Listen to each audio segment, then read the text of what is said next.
árbol una niña. So my name is Lorena Arias, I'm from Colombia, and I am here to support the strike of the Colombian peasants who are fighting, who are out on the streets, fighting for justice, fighting for their rights, fighting for the right to survive. Basically because they have been, the free trade agreement, as you may know, has been imposed to them, and that's destroying their way of life, that's destroying their culture, and that's basically destroying the country. So I am here to support them and to show that they are not alone. August 19th, hundreds of thousands, millions of peasants have been coming out to the streets of Colombia because they're fed up. They're fed up with being treated as less than humans.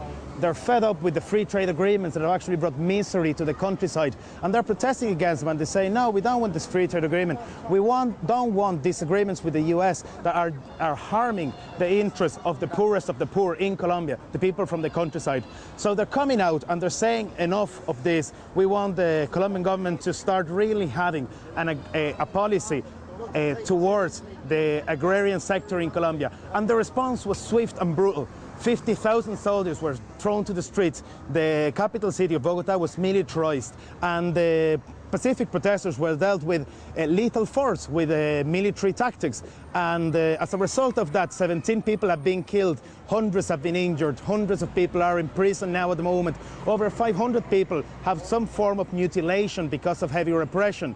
We have disappeared people, we have all these nasty situations going on. There's been massive abuse in the peasant towns. There's been denunciations by members of the public force of rape, looting, plunder of the villages. So it's like if the Huns were coming to town just at the decline of the Roman Empire. So we're standing here in solidarity just to tell those peasants that they're not alone in their struggle, that we're with them, and most importantly that they have the right, they have the reason with them. You know, the government may have the force, they might have some very brutal force, but they don't have the reason. We have the reason, and we stand in solidarity with them.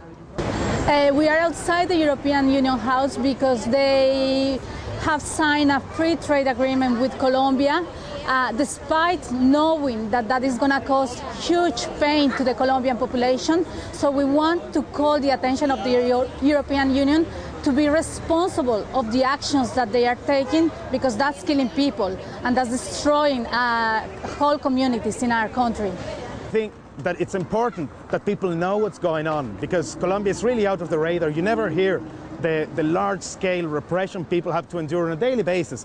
And it's very important that people know, so people opposed to it and people take a stand, a genuine stand for human rights, for life, for food production, and against these treaties and agreements that are bringing death to the countryside. We're half Irish, half Colombian, so our mother is Colombian. Okay. So we're just here, as she said, in solidarity with the Colombian people in general. You hope that people can come to a peaceful agreement, because the normal Joe Blogg in Colombia just wants peace and to get on with their lives. Like the farmers just want to get on, make their little bit of money, feed their families and stuff like that. That's what the majority of people want, and a minority are making it hell for people. But coming in with a strong hand and a heavy hand. So we would hope that it will gather momentum, and that people, not just Colombians but Irish people who support progressive movements, will also come out and support this. Carabo su nombre henchida de placer, y el árbol